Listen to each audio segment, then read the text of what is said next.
Hello everyone. Welcome to Balwinder live YouTube channel. आज हम discuss करेंगे एफकेड मैथ सीरीज के अंदर प्रीवियस ईयर क्वेश्चंस के अंदर पार्ट नंबर सेकंड। इससे पहले मैंने फर्स्ट पार्ट कवर किया, उसका लिंक आपको डिस्क्रिप्शन बॉक्स में मिल जाएगा। रीजनिंग और मैथमेटिक्स के एफकेड की प्रीवियस ईयर क्वेश्चन की सीरीज मैंने अभी शुरू की है। जस्ट इसके जितने भी क्वेश्चन मुझे मिल पाते हैं वो टोटली ईयर वाइज वो सारे के सारे हम यहाँ पे वन बाय वन डिस्कस करने वाले हैं।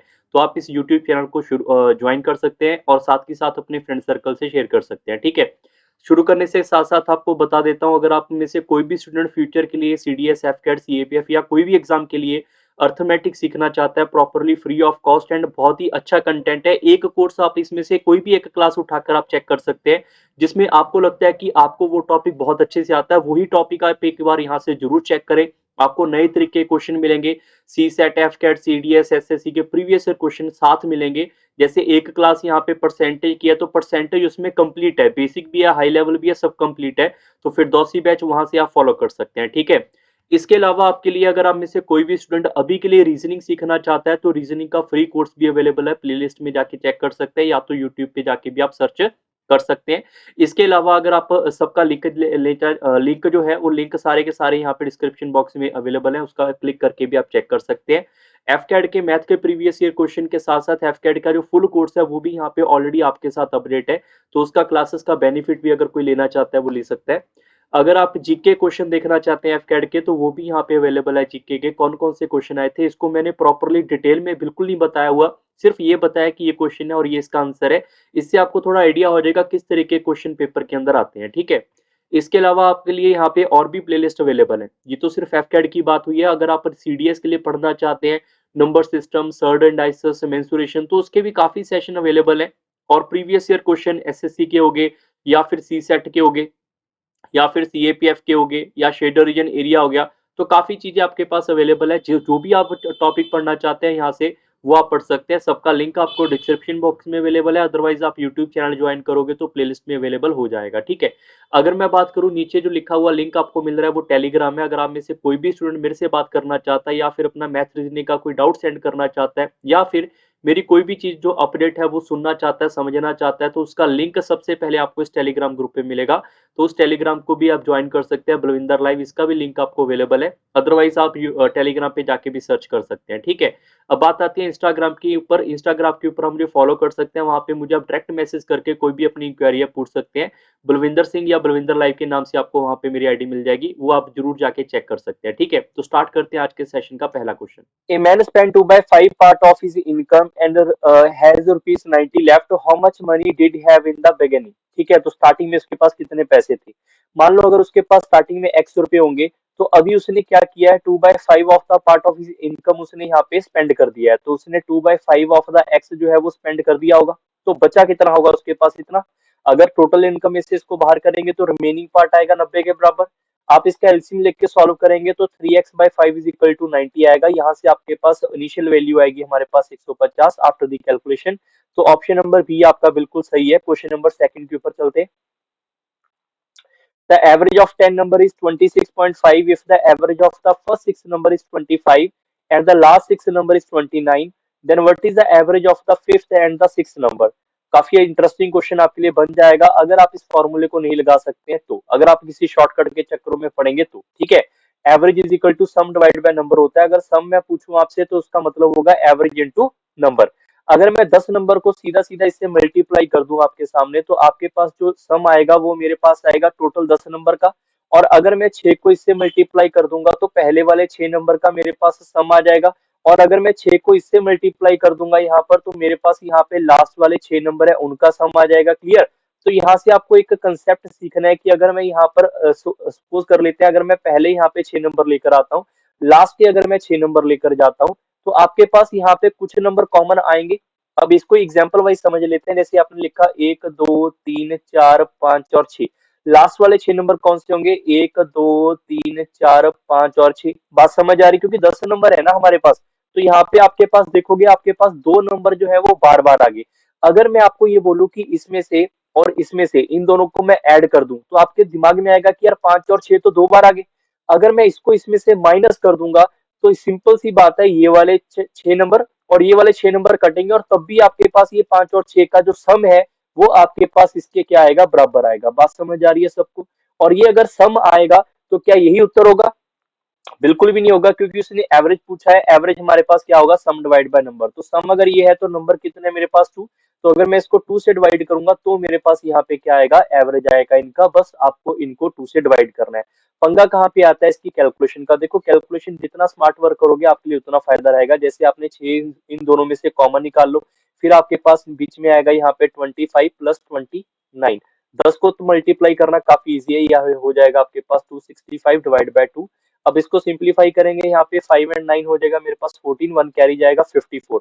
54 को अगर मैं 6 से मल्टीप्लाई कर देता हूँ, देखो 54 को भी 6 से मल्टीप्लाई करने का शॉर्टकट है हमारे पास। वैसे तो आप डायरेक्ट मल्टीप्लाई कर सकते हैं। पहले आप इसको मान लो 50 है, 50 को 6 से मल्टीप्लाई करेंगे। जैसे मैं इसको लिख देता हूँ यहाँ पे 50 प्लस 4 मल्टीप्लाई बाय 6। तो आप सीधा सीधा इसको मल्टीप्लाई करेंगे 300 और साथ में 24, तो आंसर कितना आएगा मेरे पास? 324।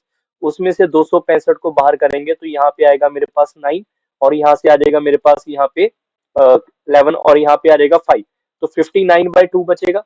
इसको सिंप्लीफाई ही किया है मैंने जस्ट यहाँ पे। 59/2 को सिंप्लीफाई करेंगे तो आंसर आएगा 29.5। ये आपके इस क्वेश्चन का सही उत्तर है। क्लियर? क्वेश्चन नंबर 3 के ऊपर चलते हैं।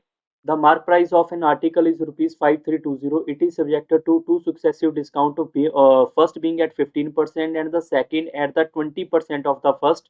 What is the selling price nearest to the rupees of the article? मतलब मान लेते हैं कि हमारे पास जो पहला डिस्काउंट है वो हमारे पास 15% है, ठीक है। दूसरा उसके ऊपर 20% का है, तो इसका 20% कितना हो जाएगा? आप सिंप्लीफाई करेंगे यहाँ पे 5, इससे कट करेंगे 3, तो दूसरा डिस्काउंट आपके पास होगा यहाँ पे 3% का। क्लियर? तो अगर आपके पास यहाँ पे 5320 रुपीज है, इसके ऊपर अगर आपने 15% का डिस्काउंट देना है, इसका मतलब क्या होता है 15% का? 15/100। तो 100 में से अगर आप 15 का डिस्काउंट दोगे तो यहाँ पे आपके पास 85/100 रुपीज बचेंगे। और जो आपके पास ये पैसा बचा है, इसका आगे आपको 3% का डिस्काउंट मिलेगा। 3% का मतलब है कि 100 में से तीसरा हिस्सा उसने डिस्काउंट देना है। तो आपको पैसा कितना पे करना पड़ेगा यहाँ पे? 97/100।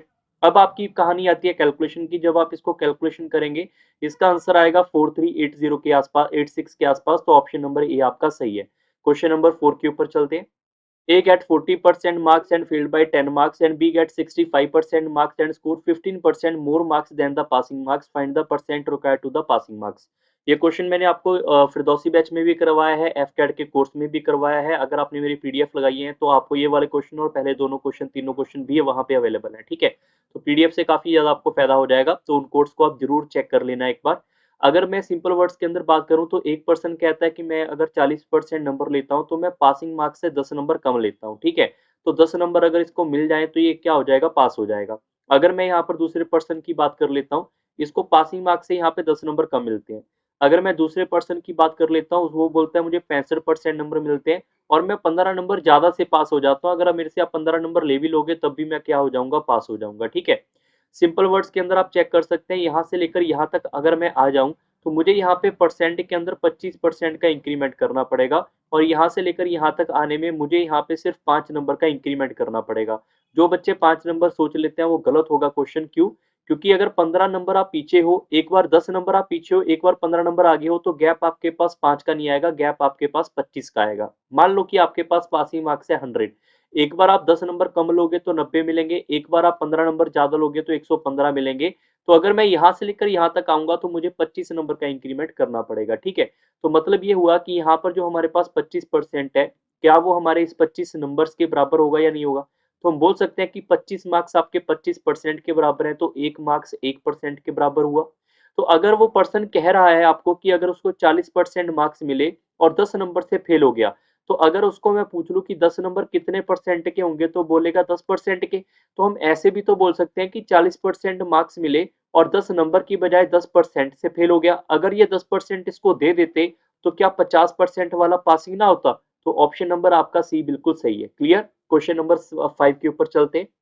A person buy 20 kg of sugar at the rate of 30 rupee per kg and sell 30% of it at a rupees of 40 per kg. At what rate should he sell the remaining sugar so as to gain the 10% on overall?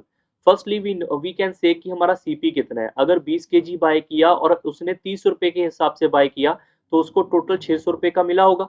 और 600 के बदले में उसको 10% का overall profit चाहिए। तो यहाँ पे 10% अगर मैं निकाल लूं इसका आपके सामने कि 10% कितना होगा 60 रुपए, तो अगर इसको 60 रुपए में और दे देता हूं तो इसके पास 660 रुपए का मुझे ओवरऑल एसपी चाहिए या नहीं चाहिए, तभी तो मुझे 10% का ओवरऑल गेन होगा। बट पंगा ये है कि उसने सिर्फ 30%, अब आपको सीखना होगा यहाँ से कि 20 जो केजी हमारे पास था, इसका सिर्फ एंड सिर्फ 30%, इसका 30% कितना होगा 6 केजी। 6 केजी को वो बेच देता है 40 के हिसाब से, तो 240 रुपए का उसने बेच दिया होगा ये वाला पार्ट। अगर 660 में से 240 को बाहर करेंगे तो आपके पास आएगा यहाँ पर 420। तो अभी जो आपके पास बाकी बचा हुआ डाटा है, मतलब 20 में से 6 केजी तो बेच दिया, बचा कितना अब आपके पास यहाँ पे 14 केजी। 14 केजी को वो कितने रुपए का बेचेगा कि उसको यहाँ पे 420 रुपए का टोटल जो है वो आमदनी मिल जाए। ठीक है, तो यहाँ से आप एक्स की वैल्यू निकाल पाएंगे, ये से कट जाएगा ओवरऑल। अगर मैं बात करूंगा 30, तो आपको पता चल जाएगा कि उसको अभी जो बचा हुआ मटेरियल है वो 30 के हिसाब से बेचना चाहिए, तो उसको यहाँ पे प्रॉपरली बेनिफिट 10% का मिल जाएगा। क्लियर, ये इसका क्वेश्चन का आंसर हमारा यहाँ पे सीधा सीधा डायरेक्ट हो चुका है। क्वेश्चन नंबर 6 के ऊपर चलते हैं। Average of 5 consecutive even number is equal to the difference of the last and the first number. Find the smallest out of these 5 number। काफी इंटरेस्टिंग क्वेश्चन है। यहाँ पे आप नंबर कर लेना, वीडियो को पॉज करके आप ट्राई करना चाहते हैं कर सकते हैं। सबसे पहले सिर्फ इतना सा समझ लेते हैं कि 5 हमारे पास यहाँ पे इवन नंबर का मतलब क्या है। कॉन्जिक्यूटिव, अगर पहला नंबर 2 होगा तो दूसरा हमारा 4 होगा, नेक्स्ट हमारा 6 होगा, उससे नेक्स्ट हमारा 8 होगा, लास्ट वाला हमारा 10 होगा। अगर आप इसका गैप दो दो का रखते हैं तो उसको बोलते हैं कॉन्जिक्यूटिव इवन नंबर। ठीक है, कॉन्जिक्यूटिव ऑड नंबर भी होते हैं, जैसे 1 3 5 वाले नंबर होंगे वो कॉन्जिक्यूटिव ऑड नंबर्स होते हैं। जितनी नंबरिंग होती है 1 2 3 4 5 वाली, जिसमें गैप एक का होता है, उसको बोलते हैं कॉन्जिक्यूटिव नंबर। कॉन्जिक्यूटिव नंबर की जो एवरेज होती है, याद रखना मिडल टर्म होती है, शॉर्टकट है इसका यहाँ पे, तो इसकी एवरेज हमारे पास यहाँ पे 6 होगी। उसने लिखा है जो हमारे पास इनकी एवरेज है वो डिफरेंस होगी फर्स्ट एंड लास्ट डिजिट का। तो इनका फर्स्ट एंड लास्ट डिजिट का डिफरेंस तो 8 आ रहा है, तो ये इसके बराबर तो नहीं हो पा रहा है, ये वाला ऑप्शन गलत है। फिर आप इसको भाई ऑप्शन से डायरेक्ट कर सकते हैं ना, जैसे मैंने 4 लिखा है यहाँ पे, यहाँ पर आप इसको जरूर चेंज कर लेना। जैसे 4 लिखा है यहाँ पे 6 होगा, फिर 8 होगा, फिर 10 होगा, फिर आगे वाला 12 हो जाएगा। तो जो हमारे पास इनकी एवरेज है वो 8 होगी, और वो आपका पहले और लास्ट वाले का क्या होगा, डिफरेंस होगा। तो ये बिल्कुल 8 के बराबर आ रहा है, मतलब यही आपके पास इस क्वेश्चन का सही उत्तर है। उसने ये पूछा है स्मॉलेस्ट नंबर बताओ, तो स्मॉलेस्ट 4 होगा। फिर आगे वाला भी लेना चाहते हो, यहाँ पर 6 8 10 और 12, फिर आगे 14, तो इनकी एवरेज 10 होगी, इनका डिफरेंस यहाँ पे चेक करोगे 8 होगा, ये भी नहीं आएगा आपके पास, तो कोई चांस ही नहीं बनेगा बाकी कंडीशंस के अंदर, सिर्फ एक ऑप्शन ही बनेगा, option number second. Question number 7 के ऊपर चलते हैं। A train with a speed of 72 km per hour traveling in the opposite direction crosses another train which is half of the length run at a speed of 54 km per hour in 18 seconds and crosses a platform in 1 minute. Find the length of the platform. काफी अच्छा question है, video को pause करके आप try करना चाहते हैं कर सकते हैं। सबसे पहले अगर मैं एक कंसेप्ट के थ्रू आपको समझाऊं, तो अगर हमारे पास पहली ट्रेन की लंबाई को हम एक्स मान लेते हैं, तो दूसरी ट्रेन की लंबाई हमारे पास उसके क्या होगी, हाफ होगी। हमें एक चीज समझाई गई थी ट्रेन के अंदर कि डिस्टेंस को स्पीड से डिवाइड करेंगे तो टाइम आएगा, और डिस्टेंस हमेशा के लिए क्या होता है, आपके लिए ऐड होता है। और अगर हमारे पास ऑपोजिट डायरेक्शन है तो स्पीड भी हमारे पास क्या हो जाएंगी, यहाँ पे ऐड हो जाएंगी। तो 72 प्लस 54 ऐड हो जाएगा। ये किलोमीटर पर आवर में है, तो इसको 5/18 करना पड़ेगा ताकि मीटर पर सेकंड में कन्वर्ट हो पाए, और इसको सिंप्लीफाई करने के बाद डिस्टेंस को स्पीड से डिवाइड करने के बाद यहाँ पे टाइम आएगा। क्लियर, ये 18 है, ऊपर चल के यहाँ पे 18 आपके पास इधर वाले पार्ट से क्या हो जाएगा, कैंसिल। अब बात आती है यहाँ पे कैलकुलेशन की, तो लेफ्ट वाला पार्ट को कैंसिल करेंगे तो ये आएगा मेरे पास 3x/2, फिर इनको ऐड करेंगे ये आएगा 6, और ये 6 और ये 7 और 5 12, तो 126 आएगा। 126 को आप 5 से मल्टीप्लाई कर लोगे तो ये आएगा मेरे पास टोटल 630। 630 है तो इससे कट करेंगे, ये आएगा 210, और x की वैल्यू कितनी आएगी मेरे पास 420 मीटर। इससे क्या पता चलेगा, ट्रेन की लंबाई हमारे पास यहाँ पे 420 मीटर की यहाँ पे रही होगी। ठीक है, उसने लिखा है यहाँ पे कि ट्रेन जो है क्रॉस करती है किसी प्लेटफॉर्म को 1 मिनट के अंदर, तो ट्रेन जो है हमारे पास खुद को भी क्रॉस करेगी और प्लेटफॉर्म को भी क्रॉस करेगी। फिर से वही कंसेप्ट है डिस्टेंस बाय स्पीड, बट अब की बार जो स्पीड है वो सिर्फ यहाँ पे ट्रेन की आएगी, और 5/18 फिर से करना पड़ेगा क्योंकि मीटर पर सेकंड में कन्वर्ट करना पड़ेगा। और इसको लगते हैं कितने यहाँ पे, 1 मिनट। 1 मिनट का मतलब है यहाँ पे 60 सेकंड। इसको आप सिंप्लीफाई करेंगे 4 टाइम, तो हमारे पास आ जाएगा यहाँ पे 420 प्लस 5, ये कितना हो जाएगा, 5 और 4 20, 20 को आप 60 से मल्टीप्लाई करेंगे तो यहाँ पर आपके पास आ जाएगा टोटल 1200। तो यहाँ पे एफपी की जो प्लेटफॉर्म की वैल्यू आएगी वो हमारे पास 1200 में से 420 को माइनस करेंगे तो प्लेटफॉर्म की वैल्यू आएगी हमारे पास 780 मीटर। तो ये आपके इस क्वेश्चन का सही उत्तर है। क्वेश्चन नंबर 8 के ऊपर चलते हैं। Football team captain of age 24 years and goalkeeper who is 6 years older than him are excluded. Then the average age of the team increased by 1. Find the average age of the whole team. Video pause करके आप average का question easily कर सकते हैं। अगर आपको नहीं पता है तो एवरेज का फॉर्मूला तो एक ही है, sum divide by number equal to average. और अगर सम पूछ लिया जाए तो एवरेज इनटू नंबर। क्लियर? तो हमारे पास ये पता है कि स्टार्टिंग में कोई ना कोई एवरेज होगी, कोई ना कोई सम होगा और कोई ना कोई नंबर्स भी रहे होंगे। अब फुटबॉल टीम में आपको पता होना चाहिए फुटबॉल टीम में कितने नंबर होते हैं, कितने प्लेयर होते हैं। ठीक है, अगर मान लो आपको यहाँ पे नहीं पता तो उसको भी आपको एन के फॉर्मेट में ही रखना पड़ेगा। क्लियर? सबसे पहले जो सम है हमारे पास यहाँ पर ये समझना होगा, सम हमारे पास जो भी था उसमें से 24 साल वाला गोलकीपर बाहर हो गया और जो कैप्टन है वो बाहर हो गया। गोलकीपर उससे 6 साल बड़ा है तो 30 साल का गोलकीपर होगा वो भी बाहर हो गया। इससे जो भी नंबर होंगे ये आपके 2 नंबर कम हो जाएंगे क्योंकि नंबर ऑफ प्लेयर 11, 12, 15 कुछ भी हो सकते हैं, उसमें से 2 नंबर तो बाहर कर दिए। इसकी वजह से जो एवरेज है वो यहाँ पर उसने लिखा है कि 1 नंबर क्या हो जाती है, इंक्रीज हो जाती है। क्या आप सारे बच्चे इस इक्वेशन को बनाना सीखे? अगर इक्वेशन बनाना सीख गए तो क्वेश्चन आपका बहुत ही जल्दी हो जाएगा, नहीं तो क्वेश्चन आपका फंसेगा। क्लियर? अब बात कर लेते हैं यहाँ पे हमारे पास प्लेयर की। प्लेयर अगर मैं बात करूं यहाँ पे तो प्लेयर हमारे पास टोटल कितने होंगे फुटबॉल के अंदर, 11। तो आप 11 यहाँ पे फिल करेंगे तो average is equal to S by 11 आएगा। क्रॉस मल्टीप्लाई करेंगे तो S is equal to 11 N आ जाएगा, 11 ऑफ ए आएगा। और इस एस को उठा के आप यहाँ पे फिल करेंगे तो हमारे पास आएगा यहाँ पे 11 इंटू ए और इनको सिंप्लीफाई करेंगे आएगा 54 और इसको सिंप्लीफाई करेंगे 11 रखने के बाद 9, क्रॉस मल्टीप्लाई करेंगे तो ये आएगा मेरे पास 9 ऑफ ए प्लस 9। इसको इधर लेकर माइनस करेंगे ट्वाइस ऑफ ए, इसको आप इधर जाके ऐड कर दोगे इसके अंदर, यहाँ पे 54 के अंदर 9 को ऐड करोगे तो ये आएगा मेरे पास 6 देंगे और ये 63 आएगा। तो यहाँ से ए की वैल्यू आएगी मेरे पास 31.5।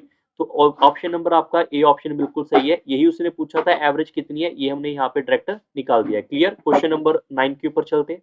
6 by 7 people are sitting in a hall while 7 by 11 seats are filled, 24 seats are empty. How many seats will be empty if the total people will sit in the hall? काफी अच्छा question है, video को pause करके आप try कर सकते हैं definitely. सबसे पहले आप इस बात को समझे कि 7 में से अगर मैं बोल दूं 11, 11 में से अगर 7 पीपल यहाँ पे बैठे हुए हैं, ठीक है, 11 में से अगर 7 पीपल यहाँ पे बैठे हैं तो 4 पीपल एम्प्टी होंगे। तो इस 4 की वैल्यू अगर मैं बोल दूं 24 है, कब आएगा 6 का मल्टीपल, तो इसको भी आप 6 का मल्टीपल करेंगे तो नंबर ऑफ यहाँ पे बैठने की कैपेसिटी 66 रही होगी टोटल हॉल के अंदर। नंबर ऑफ पर्सन जो है 66 बैठने की कैपेसिटी है, बट बैठे कितने थे, सिर्फ और सिर्फ 7/11 ही बैठे हुए थे। 7/11 का मतलब हो जाएगा सिर्फ 42 पीपल ही बैठे हुए थे यहाँ पे, इससे ज्यादा नहीं बैठे। ठीक है, 42 पीपल जो बैठे थे वो जितने भी हमारे पास हॉल के अंदर लोग बैठ सकते हैं उसका 6/7 है, मतलब 6/7 लोग बैठे हुए थे। 6 अगर लोग थे तो उसकी वैल्यू अगर 42 है क्योंकि वही लोग तो बैठे थे। कब आएगा यहाँ पे 7 का मल्टीपल, तो नंबर ऑफ पीपल कितने होंगे, नंबर ऑफ पीपल टोटल 49 होंगे फिर। तो 66 में अगर हमारे पास यहाँ पे हॉल की कैपेसिटी है, टोटल नंबर ऑफ पर्सन 49 है, अगर सारे के सारे बैठ भी जाएंगे तो 17 फिर भी एम्प्टी रहेंगे। तो ऑप्शन नंबर बी आपका सही है। क्वेश्चन नंबर 10 के ऊपर चलते हैं। ए बी और ए माइनस बी की रेशियो गिवन है आपके पास और ये फॉर्मेट आपसे पूछा गया है। अब देखो इसको समझना बहुत ज्यादा लाजमी हो जाएगा। ए बाई बी और divide by A minus B that must is equal to 17/1। अब इसको करने के यहाँ पे देखो 2 से 3 तरीके हैं। अब या तो आप इसको क्रॉस मल्टीप्लाई कर लो, मान लो आपको कोई मेथड नहीं आता तो मैं आपके सामने कर ही देता हूँ। हम इसको क्रॉस मल्टीप्लाई कर लेते हैं तो यहाँ पे आएगा ए प्लस बी और आगे आएगा 17 of A minus 17 of B.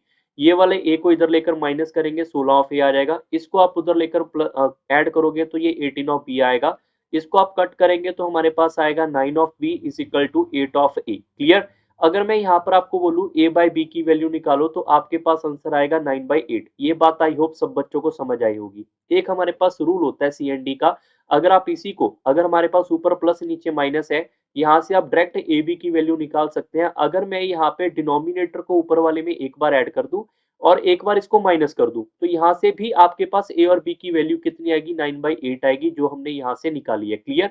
चाहे आप इसको इस रूल से सॉल्व करें, चाहे आप क्रॉस मल्टीप्लाई से सॉल्व करें, ये आपकी मर्जी है। आगे क्वेश्चन क्या पूछा हुआ है आपसे, आगे क्वेश्चन पूछा हुआ है सिर्फ इतना सा कि ए का स्क्वायर माइनस ऑफ बी का स्क्वायर डिवाइड बाय ए का स्क्वायर प्लस बी का स्क्वायर की वैल्यू बताओ। ए और बी की वैल्यू हमारे पास 9 और 8 है तो यहाँ पे फिल करेंगे 9 का स्क्वायर मतलब 81, फिर 8 का स्क्वायर हमारे पास यहाँ पे 64, यहाँ पे भी 81 प्लस 64। वैसे जब आप इसको सिंप्लीफाई करोगे यहाँ से आपको आंसर वगैरह दिखने वैसे ही शुरू हो जाएंगे, बट फिर भी आप अगर सॉल्व करना चाहते हैं सॉल्व कर लो और चेक भी कर लो कि आपका आंसर बराबर आ रहा है। तो 17/145 आएगा, ये आपके इस क्वेश्चन का बिल्कुल सही उत्तर है। क्लियर। क्वेश्चन नंबर 11 के ऊपर चलते हैं। A person works for 4 hours and takes a break of 1 hour. In next 24 hours, the ratio of the working time to the rest time. काफी अच्छा क्वेश्चन है, यहाँ पे वीडियो पॉज करके आप ट्राई कर सकते हैं। सबसे पहले उसने 4 घंटे काम किया, फिर उसने 1 घंटे का यहाँ पे स्टॉप ले लिया, फिर उसने यहाँ पे 4 घंटे का काम किया, फिर 1 घंटे का स्टॉप ले लिया, फिर उसने यहाँ से लेकर यहाँ तक 4 घंटे का काम किया, 1 घंटे का स्टॉप ले लिया, फिर उसने यहाँ से लेकर यहाँ तक 4 घंटे का काम लिया और उसके बाद 1 घंटे का स्टॉप लिया होगा। अब चेक कर लो, 4 हमारे पास यहाँ पे कितनी बार हो चुका है, 16 बार, और एक 4 घंटे नीचे भी हो गए, तो अभी तक अगर आप ऐड करोगे तो ये टोटल 20 घंटे आपके पास बने।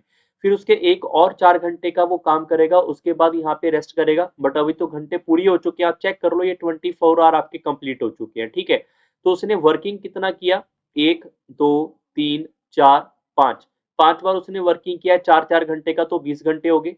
और उसने रेस्ट कितना लिया है यहाँ पर, 1 2 3 4, जस्ट रेस्ट लिया है 4 घंटे का। तो अगर आप रेशियो बनाओगे तो आंसर क्या आएगा, 5:1। ये आपके इस क्वेश्चन का सही उत्तर है, option number D. Question number 12 के ऊपर चलते हैं।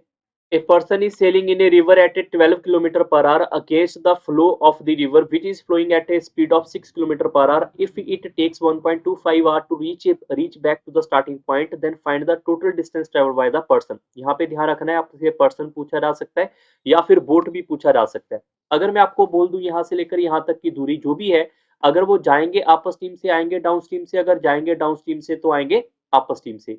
और against the flow of the river का मतलब क्या होता है, अप स्ट्रीम होता है। और इसने लिखा है कि जो रिवर है उसकी स्पीड आपके पास 6 है, रिवर को हम बोलते हैं सी।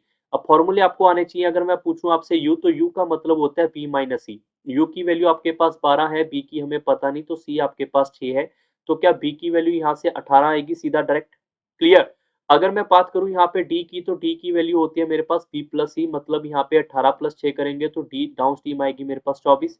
अगर मान लेते हैं यहाँ से आने के जाने का जो भी डिस्टेंस है वो x किलोमीटर है, हमें पता है कि मैं अगर डिस्टेंस को डिवाइड बाय स्पीड करूंगा, डिस्टेंस को डिवाइड बाय स्पीड करूंगा यहाँ पे, तो मेरे पास आने जाने का टाइम आएगा। मैं रिपीट कर रहा हूँ, इस बात को समझे, यहाँ पे डिस्टेंस बाय स्पीड करेंगे टाइम आएगा। तो distance by down stream, distance by up stream, दोनों का अगर मैं टाइम ऐड करूंगा तो 1 घंटा 25 मिनट लग रहे हैं। देखो 1.25 आवर को आप ऐसे भी कर सकते हैं, 125/100, सीधे सीधे वर्ड्स के अंदर 5/4 आना चाहिए। ठीक है।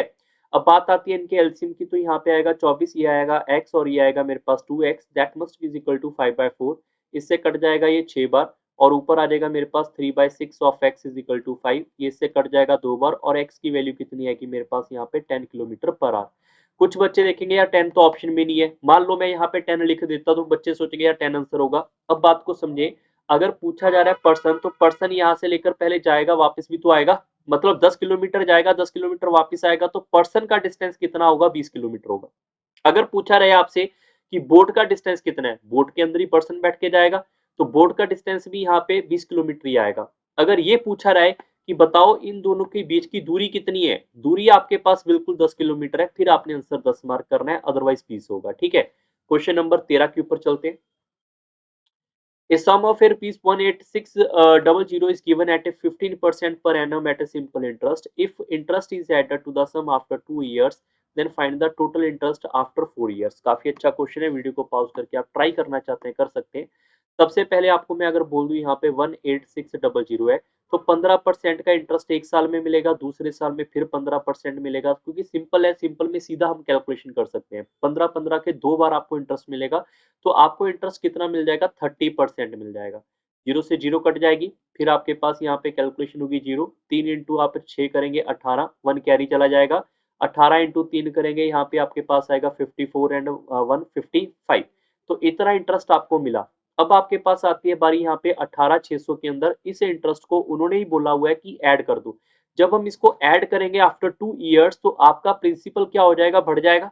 अगर आपका प्रिंसिपल यहाँ पे बढ़ जाएगा, तो आपको सीधा सीधा पता चलेगा कि आपका न्यू प्रिंसिपल ये हो गया होगा। एक बार कैलकुलेशन जरूर हम चेक करते रहेंगे साथ ही साथ, ताकि हमारी कैलकुलेशन में कोई भी एरर ना आए। तो ये हमारा प्रिंसिपल नया आया होगा, तो इसके ऊपर भी दूसरे साल उसको 30% का ही यहाँ पर आपको इंटरेस्ट मिलेगा, क्योंकि 15% एक साल, 15% दूसरे साल। तो 30% के लिए एक जीरो इससे और एक जीरो इससे कटे करेंगे, तो 3 इंटू 8 करेंगे 24, 2 कैरी चला जाएगा यहाँ पे, 3 इंटू एक 2, 2 और 3 इंटू एक 3, 3 और 2 को ऐड करेंगे यहाँ पे 5, फिर आएगा 24 को सीधा आप 3 से मल्टीप्लाई करेंगे, ये आएगा 72।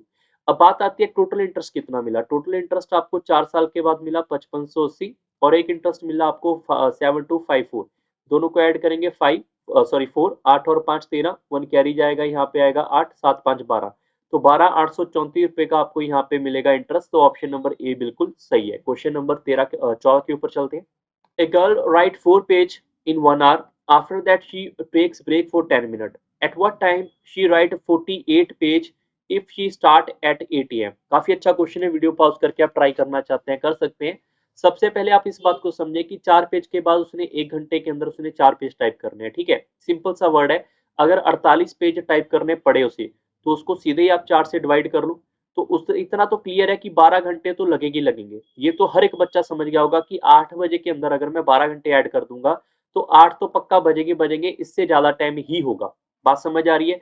अब जो 10 मिनट है वो कितनी बार लगेंगे, इसका मतलब ये नहीं है कि 12 बार ही आपके पास यहाँ पे 10 मिनट लगेंगे।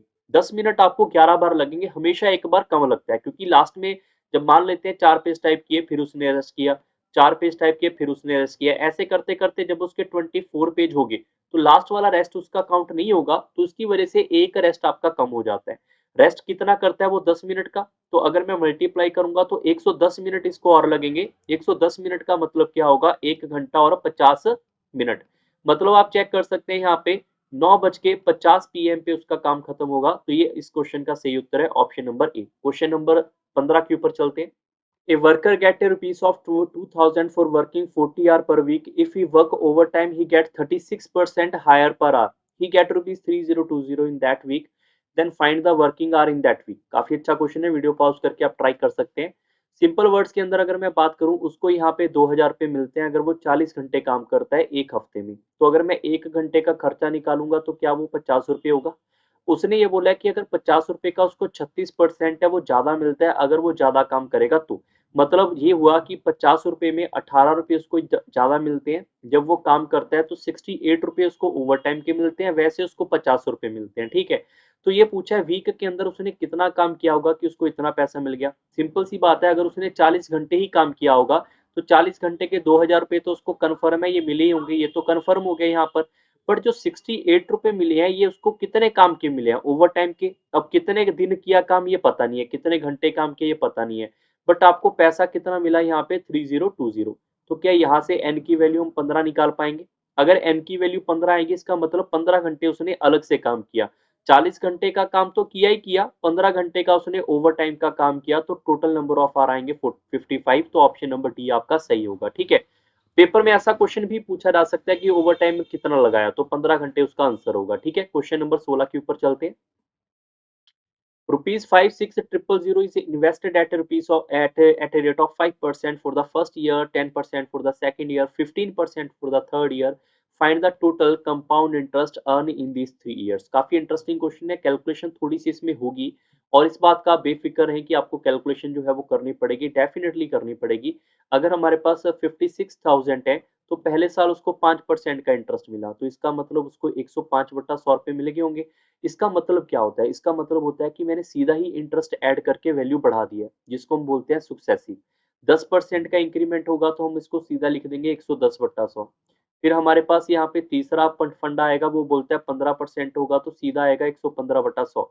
जस्ट इसको कैलकुलेशन करेंगे तो हमारे पास यहाँ पे अमाउंट निकल के आएगा। कुछ बच्चों को लगेगा सर ये कैसे।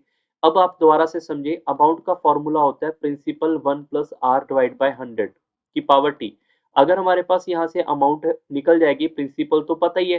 अब आर अगर चेंज होता रहेगा तो आर का फंडा हम हर बार चेंज करके नहीं लिखेंगे, सिर्फ एक एक बार मल्टीप्लाई करते हैं हम इसके अंदर। ठीक है, यहाँ से अमाउंट निकलेगी, अमाउंट इज इक्वल टू होता है प्रिंसिपल प्लस सी आई। तो अमाउंट निकाल के यहाँ पे रखेंगे, प्रिंसिपल तो पता ही है 56,000 गिवन है यहाँ पे, तो क्या यहाँ से सी आई निकल जाएगा। बट आप ट्राई करोगे काफी कैलकुलेशन बेस्ड हो जाएगा, तो इस कैलकुलेशन से बचने के लिए आपको यहाँ पे दो मेथड आने चाहिए। एक तो है इनिशियल फाइनल का मेथड, एक है आपके पास ट्री मेथड। सारा आपको मैंने बेसिक में एफकैड कोर्स में और फिरदौसी बैच में बताया हुआ है, वहां से जाके आप कवर कर सकते हैं। अगर मैं इस क्वेश्चन की बात करूं तो आपके पास यहाँ पे गिवन है 56,000, तो पहले साल उसको यहाँ पे 5% का इंटरेस्ट मिला, तो इसका 5% कितना होगा, देखो इसका 10% कितना होगा 5600।